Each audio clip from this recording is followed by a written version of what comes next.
غزہ میں داخل ہونے والی ایڈ کو اسرائیل کنٹرول کرتا ہے۔ اب غذائیت کی کمی سے غزہ میں بچے مر رہے ہیں۔ غزہ میں بچوں کے ہسپتال کے ڈاکٹروں کے مطابق ایسے کیسز کی تعداد میں تیزی سے اضافہ ہوا ہے جو سیریس ہیں اور جنہیں فوری نگہداشت کی ضرورت ہے۔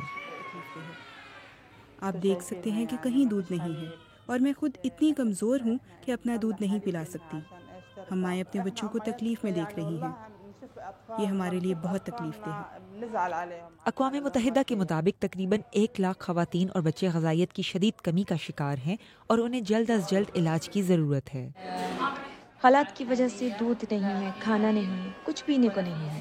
یہ قحط ہے۔ میں اپنے بچوں سے نظریں نہیں ملا پاتی۔ ہم جمعے کو اسپتال میں داخل ہوئے تھے اور تب سے میرا بیٹا ڈرپس پر زندہ ہے۔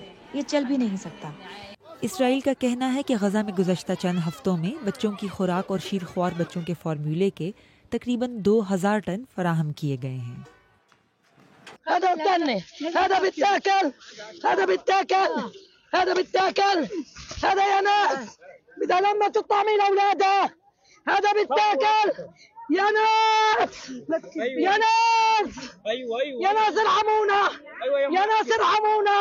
ارحموا اطفالنا زي ما بتطعموا اولادكم اطعمونا.